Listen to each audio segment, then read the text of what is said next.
my dear students. Once again, welcome to my class. In my last class, I explained potential energy of an electric dipole kept in a uniform electric field. So in this class, we shall discuss a new concept, that is electrostatic properties of a conductor. I hope everyone knows what is conductor and insulator. So what is conductor then? Conductor is a substance which allows electric charges to flow through it easily, whereas insulator is a substance which does not allows electric charges to flow through it easily. But why? Why like that? Let us understand with a small example.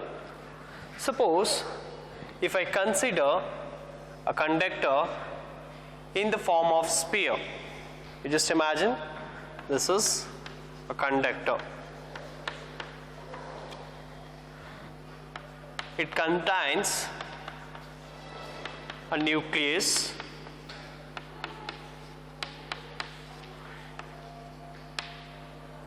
around this there are electrons.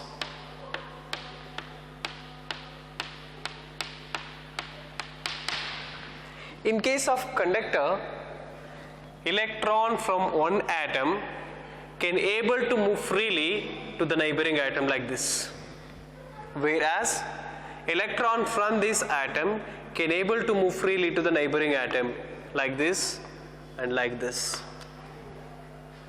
Because of this, it conducts electricity.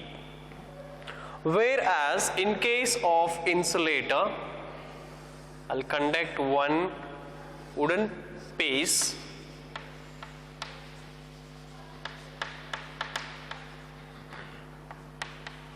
nucleus, and these are electrons.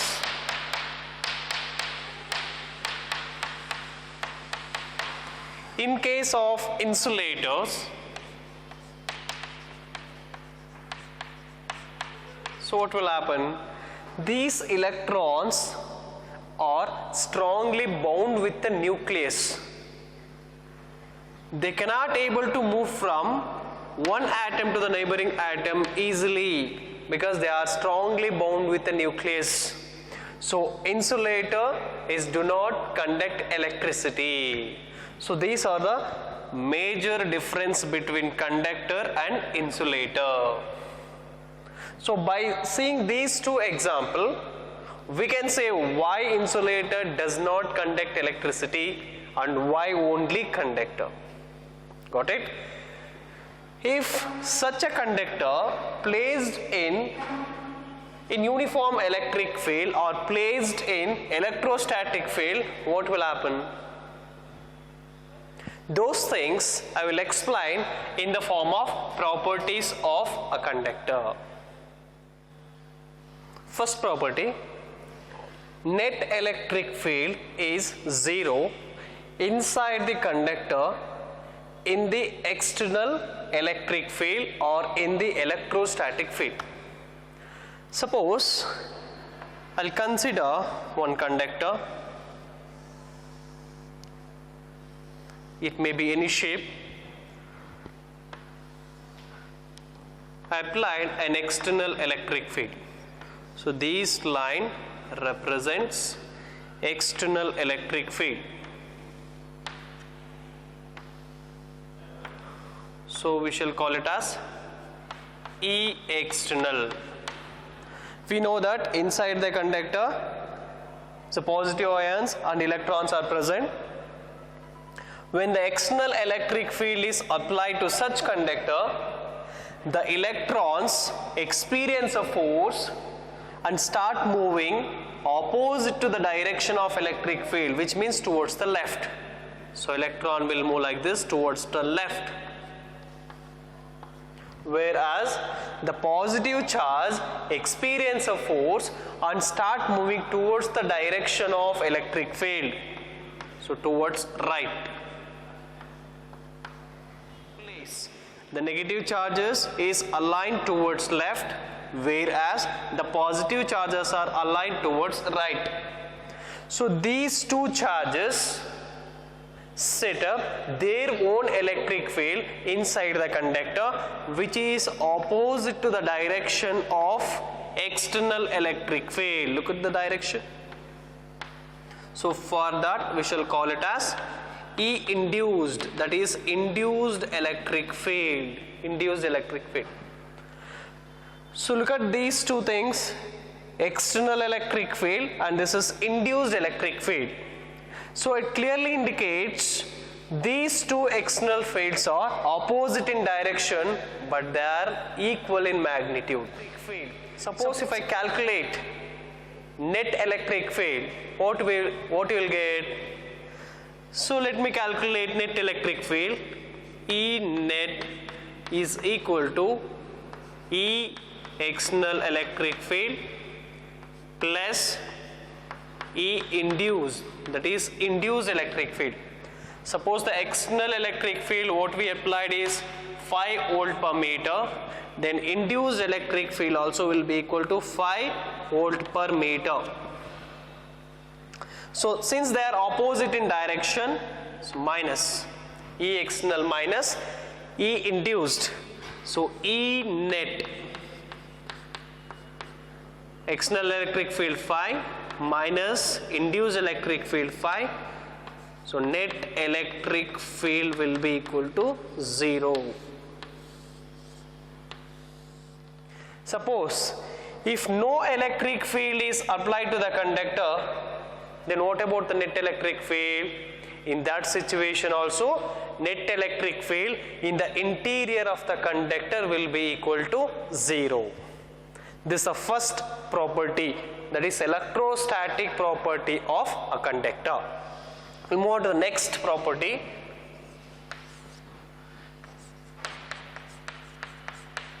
Electric field is normal at any point on the surface of the conductor. The second property, electric field is normal at any point on the surface of the conductor. But why? So to understand this property, again I'll consider a conductor in the form of sphere. So consider this as conductor. So according to this property, they are saying electric field is normal. Normal is nothing but it is perpendicular. Suppose for example at this point the electric field, the direction of electric field is like this. At this point the direction of electric field is like this. At this point the direction of electric field is like this. At this point the direction of electric field is like this. Why direction of electric field at any point on the surface of a conductor is normal?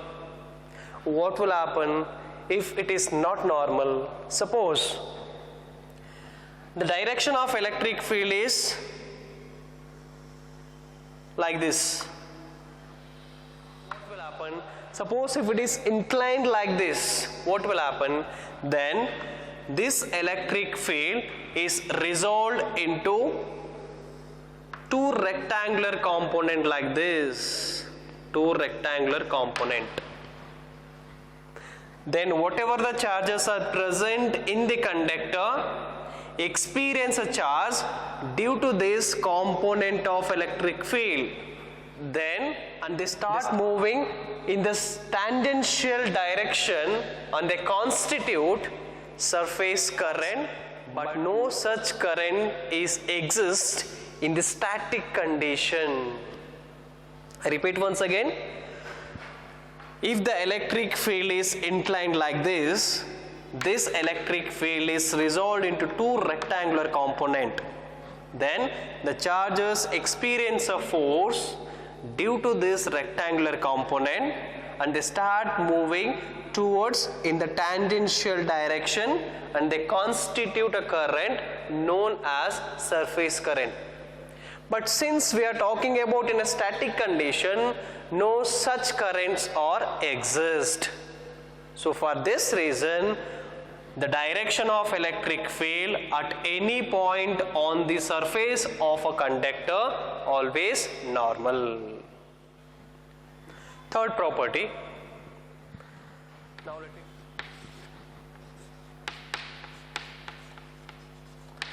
excess charge given to the conductor resides or lies on the outer surface but not inside the conductor. Look at the property number 3. Excess charge given to the conductor resides or lies on the outer surface but not inside the conductor. Why like that? So let me explain in detail by using a simple diagram. Suppose if I consider a charged conductor, whether it may be positively charged or negatively charged. How do we charge a body positively? By removing an electron. Similarly, how do we charge a body negatively? By adding electron. So this is completely positively charged body. Suppose if we given excess charge to the conductor, according to this property, the charges resides only on the outer surface of a conductor, not inside the conductor. Why? So this property, by using Gauss theorem, I'll explain this property. What does the Gauss theorem says? Electric flux through any closed surface is equal to 1 over epsilon naught times the total charge enclosed by the closed surface, which we learnt in the first chapter. So phi is the electric flux and Q is the total charge, or we shall also write phi is equal to Q divided by epsilon naught.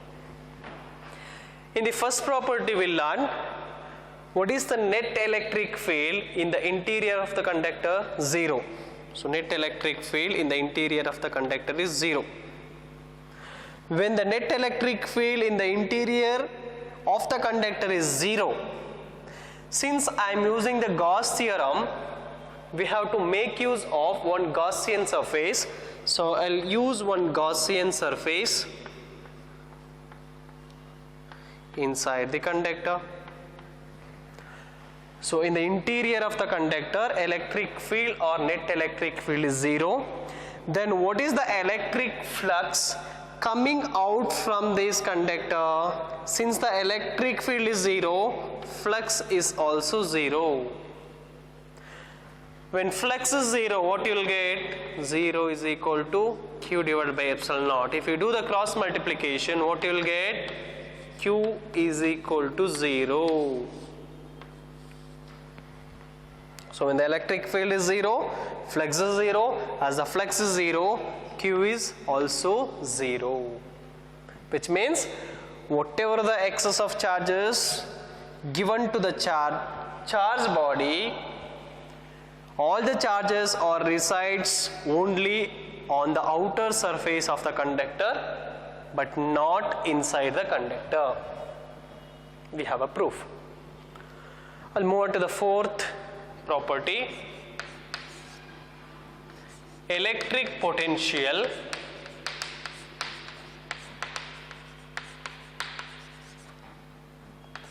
inside electric potential at any point. at any point inside and on the surface of the conductor remains constant. Remains constant. Look at the fourth property. Electric potential at any point inside and on the surface of the conductor remains constant. Surface of a charged conductor remains constant. So again, I'll consider a conductor in the form of sphere. Okay, in the form of sphere. So this is a conductor. Now I'll mark 2 points inside the conductor.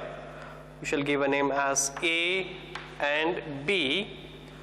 Potential at a point A taken as VA, whereas potential at a point B is taken as VB, and the distance between these 2 points is dx, since it is a very small. Now, what is the potential difference between these 2 points? We shall express like this. Potential difference is given by, or else we can write potential difference between the point A and B. So potential difference is dV is equal to VA minus VB.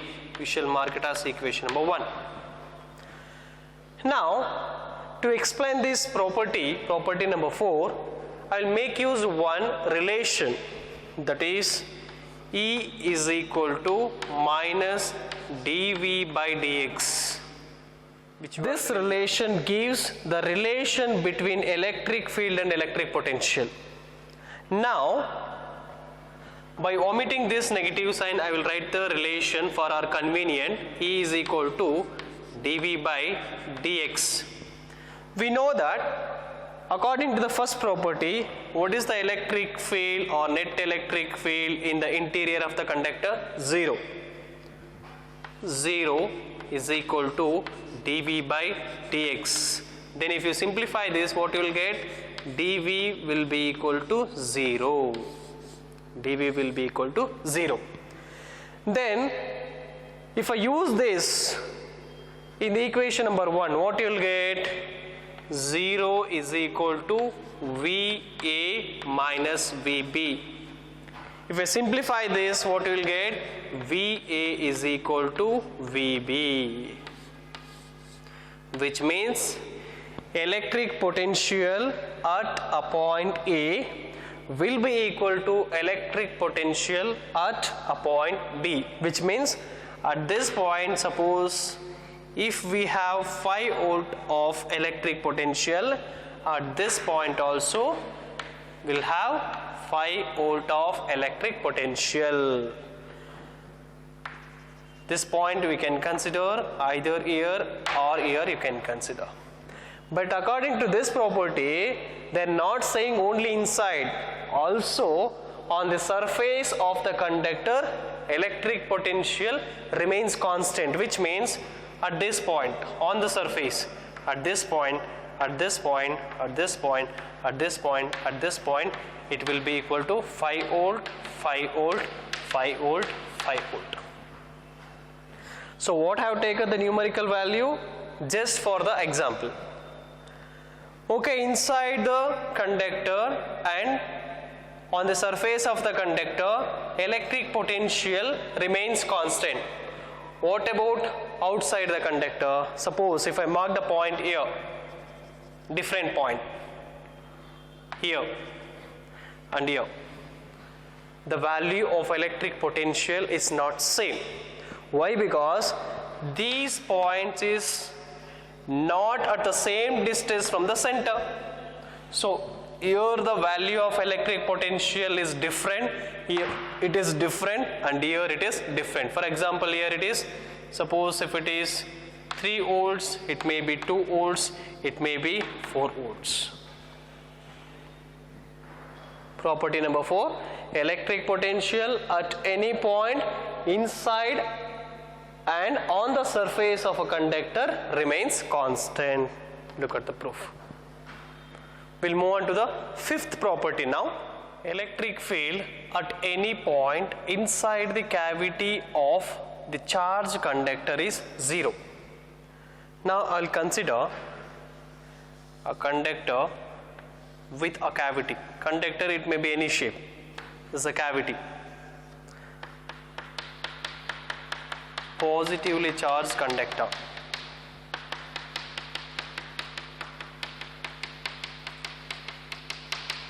In the previous property itself we learned whatever the excess of charge given to the charged conductor always resides only on the outer surface of the conductor, not inside the conductor. Hence there is no charges inside the conductor and hence Q is 0. Hence charge is 0, electric field is also 0 inside the cavity of a conductor at any point. This is a property of a charge. We'll move on to the 6th property. Suppose if I consider a conductor with irregular shape which is positively charged. Suppose I need to calculate electric field due to this conductor, so I will mark one point here. At this point I need to calculate one electric field. So for that I need to consider one Gaussian surface. Look at this. Half of the Gaussian surface is out of the conductor, the remaining portion will be inside the conductor. At this point, electric field due to this charged conductor will be equal to E is equal to sigma divided by epsilon naught n cap, where n cap is the unit vector in the direction of electric field. So like this, you can choose a point either here or here or here, you will get the same, where E is the electric field, sigma is the surface charge density and epsilon naught is absolute permittivity of free space, n cap is unit vector all along the direction of electric field. So these are the electrostatic properties of conductor. We will recall one by one. Property number 1, net electric field inside the charged conductor is 0 in electrostatic field. Second property, electric field is normal at any point on the surface of a conductor. Third property, excess charge given to the charged conductor resides only on the outer surface of a conductor but not inside the conductor. Fourth property, electric potential at any point inside the conductor and on the surface of the conductor remains constant. And fifth property,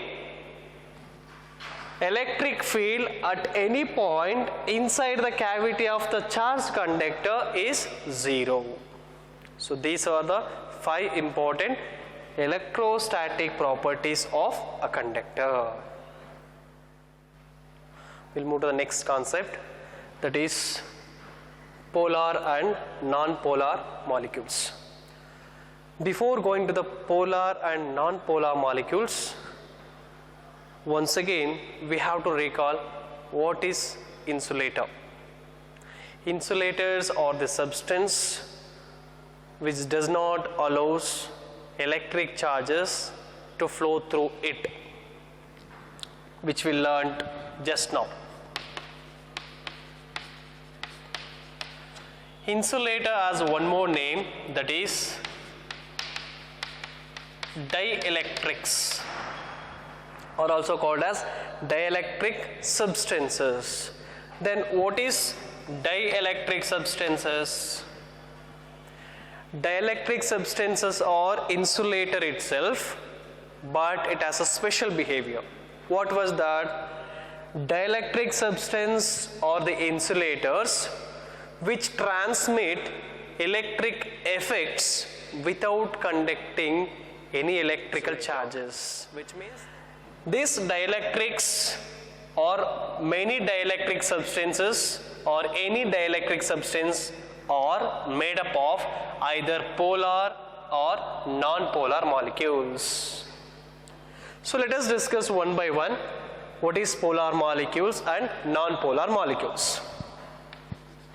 First one, polar molecules.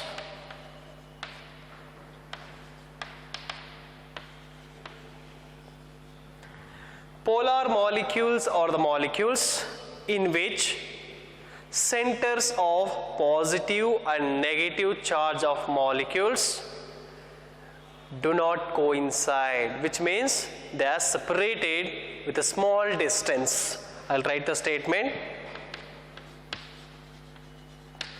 These are the molecules in which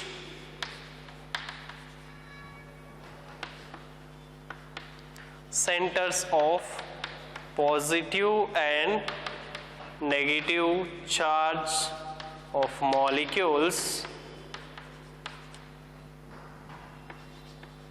do not coincide or separated by a small distance. Look at the statement for polar molecules. These are the molecules in which centers of positive and negative charge of molecules do not coincide or separated by a small distance. Symbolically I can write like this. Look at this. Negative charge and positive charge with a small distance. They do not coincide. There is a gap between negative charge and positive charge. I can explain through the example. For example, H2O.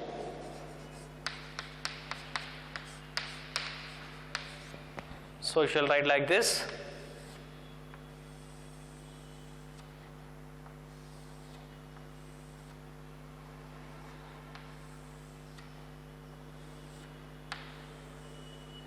Two hydrogen atom, one oxygen atom. Hydrogen atom is positive charge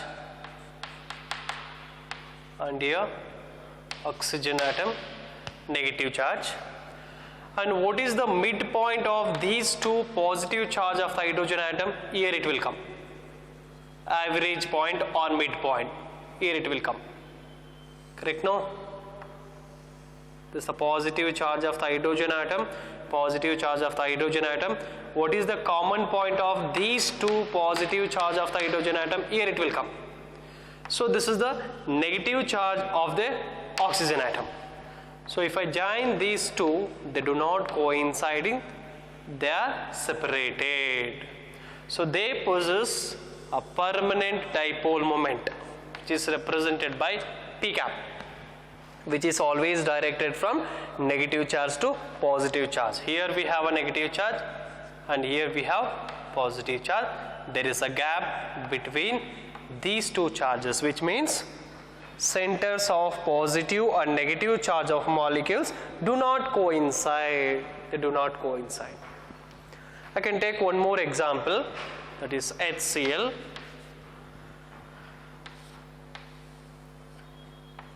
Hydrogen atom, chlorine atom. So what will happen? This is positive charge and negative charge. So center of positive charge here and center of negative charge here, they are separated.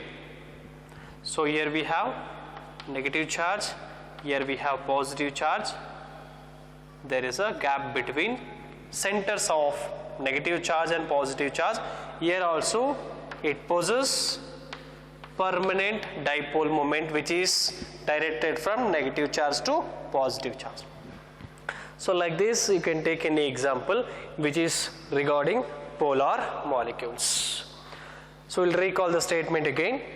Polar molecules, these are the molecules in which centers of positive and negative charge of molecules do not coincide or separated by a small distance. Look at these two examples. We're taking H2O and HCl. The next one is B, non-polar molecules. The statement will go like this. These are the molecules in which centers of positive and negative charge of molecules coincide, means do not separate.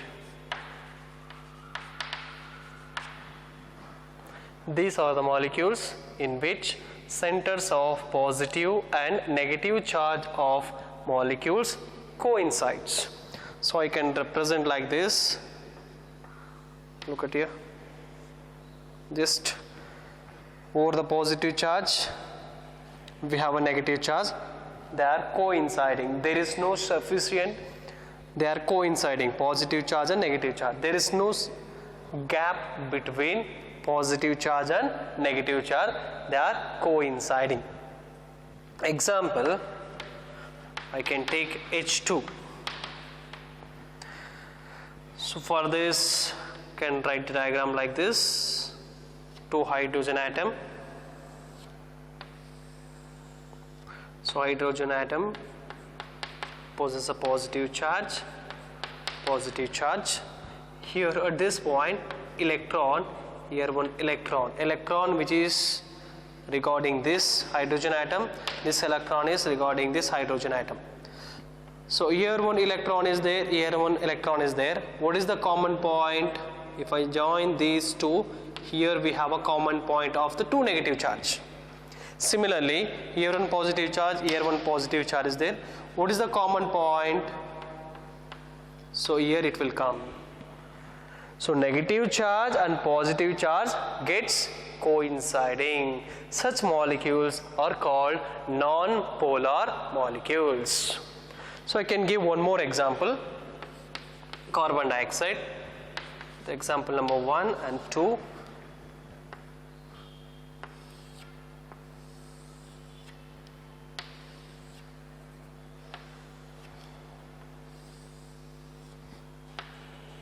Oxygen possesses negative, and carbon possesses positive. And here negative charge is there, If I join these two, what is the common point for negative charge? Here it will come. And there itself we have a positive charge of the carbon molecule, carbon atom. So what will happen? The negative charge and positive charge gets coincide. So here if they are coinciding like this, then dipole moment will be 0. They do not possess any permanent dipole moment. In this case also P will be equal to 0. So these are polar and non-polar molecules with an example. Then dielectrics, there are 2 types.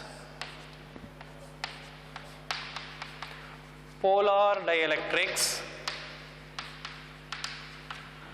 and non-polar dielectrics. What is polar dielectrics, or what are polar dielectrics? Dielectrics made up of polar molecules are said to be polar dielectrics, whereas dielectrics made up of non-polar molecules are said to be non-polar dielectrics.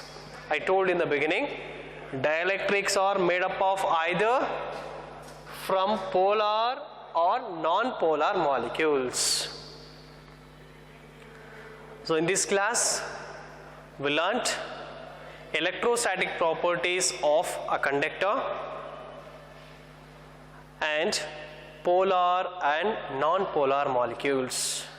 So in my next class, we'll discuss effect of electric field on dielectric slab or dielectric substances. Thank you.